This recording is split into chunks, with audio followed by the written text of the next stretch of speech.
A moment for the culprit.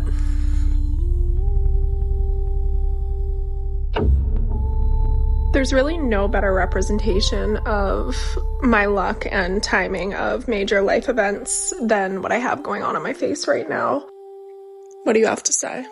I told her to lower her voice. She ain't listen, so I had to put those paws on her jaw. Hey, bet she won't do that again.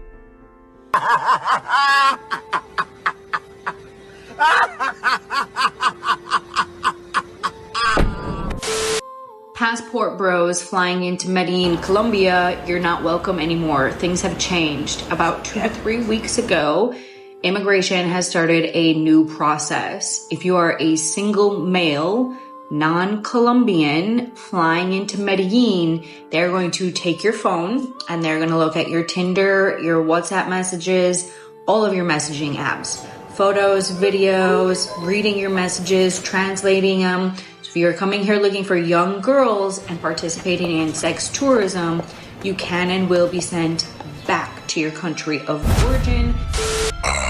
Such a glorious time to be a berserker. For these poor women are doing anything and everything to get your attention. One day it's about boyfriends are embarrassing. Newsflash, wifey material is now an insult. Let me explain. If you haven't read the British Vogue article, it's okay. And it specifically talked about how having a boyfriend now is turning into an embarrassment. No, people are now saying that when they hear their friends are now dating, like, oh, Emma's dating Chad. Nothing against Chad. Chad could be a great guy. We're not giving Chad a hard time. It's just that Emma, once she's in that relationship, they're talking about how they watch their friends lose their light. Is that I still feel insecure about being viewed as a girl who's needy and needs her partner when I know that I am like independent and strong on my own. But like, I'm just like... The next day it's about Colombia doesn't welcome you anymore. The next day it's about why you won't approach us. Women always ask me, what happened to men today? Great question. What started out as a good thing, encouraging men to respect women, has swung way too far in the opposite direction. Now, a lot of men are terrified of women. So they wait for perfect conditions before making a move. But courage doesn't exist without risk. And women can't respect men who don't risk anything. I'm here to tell you right now, we don't care. Let me tell you something. We don't care. Jerry. Now let me just make something clear. The red pill to G.I. Joe simp ratio is still a bit high for my liking, but there's just not enough tricks to go around and feed these poor women the attention they so desperately need. There ain't enough tricks to go around. So because of this shortage, every day there's another propaganda campaign designed specifically just to get you to react. You see, the problem is, we've been in a state of gaslight overstimulation for years. No breaking news or viral TikTok trend can shock us anymore because deep down we know that 90% of modern women are some sort of 304 independent girl hybrid. And the fact that you are also a trained wielder of the Vibranium Blue Book, we no longer have to keep useless girlfriends and wives around or entertained just to have reliable sex. Why go on 4 dates with Trevor's baby mama when you can hunt bush babies in Brazil?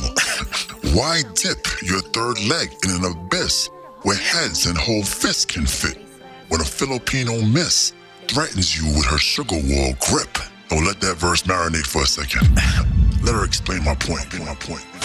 When he brags about 7 inches, but, Sir, I'm Filipina. That's a weapon to us. You won't survive the grip. Lower your voice. Now look, I don't care if you're Mandingo's bigger brother, but such talk, such banter is what you deserve. No, it's what you're entitled to. For years, we've been gaslit so successfully that we don't know up from down or left from right. An assortment of lies to prop up this low-value Western woman. For example, men are going this way, women are going that way, right? Whether it's our politics, education, income, employment, women are on a upwards trajectory, like leveling up, becoming the best version of themselves, and men are not keeping up. Meanwhile, to the economy now, where staggering numbers have been released surrounding black women in the labor force. A new report shows more than 300,000 black women have left the workforce in just the last several months. That's according to the U.S. Bureau of Labor Statistics. Come now, let us be honest. Are they really doing better? I mean, we keep hearing all this talk about how great the modern woman is doing, but the data just doesn't back it up, especially in a time where my $40 is accepted in more women's hands than Visa. That's a pay-for-play joke if you missed it.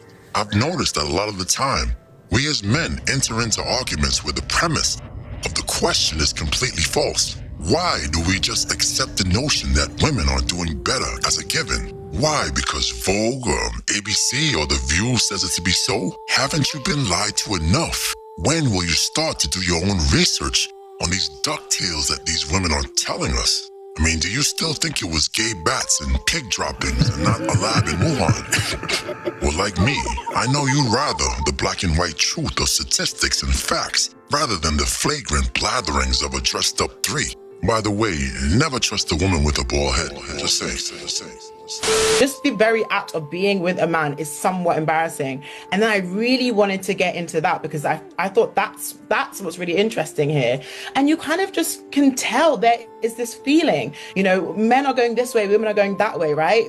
Whether it's our politics, education, income, employment, women are on a upwards trajectory, like leveling up, becoming the best version of themselves, and men are not keeping up. And so now when you see a woman who is just killing it in her prime, and then you see her with a man, it's like, whoa.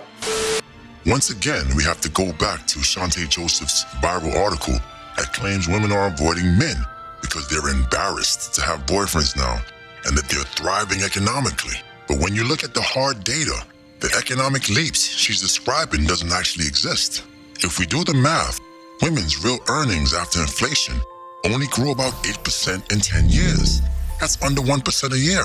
I mean, all these women are getting hyped up over 1%. But somehow, last year, they were crying about this gender wealth pay gap. How can these two things exist at the same time? Which one is it? Are you struggling? Are you running laps around us? How can you be the victim and the aggressor at the same time? I'm sorry, I'm going off on a tangent. Now think about that. They got 1% a year, while housing, childcare, and education costs grew much faster, as we all know. Go look at the rent price of an apartment in Midtown Manhattan in 2015 and today, and then tell me how much leaps and bounds you made. I mean, it's so fascinating to me how truly comfortable they are just lying to themselves. The idea that women are economically independent to the point of not needing men is just another form of Colombian copium mixed with cultural self-affirmation that has nothing to do with economic fact. Look, I see no problem with powdering your nose with copium hype-up if that's what gets you going. But we all know it's deeper than that, especially when their delusion rituals interrupt our peace and serenity. One, when they use their copium to instigate some made-up conflict online to get men to react. But this is what I wanted to spark. I wanted people to feel angry because But this is what I wanted to spark. I wanted people to feel angry because it's mind-boggling to you, yeah. The men have it's been a mixture. Some men have been like, I hear what she's saying. I agree collectively as men, we need to do better. A lot of that, I think a lot of men probably feel a bit, I guess worried or threatened that if being seen with a man is embarrassing, what does it mean for them? And I think they worry about that and they project that on me. But overall, they're just really, really angry, and understandably. Two, to produce some form of post-war scarcity, or to imply that there's some sort of shortage of 30-year-old retired 304s, nudging men to get back out there and pursue them. It's truly a glorious time in history.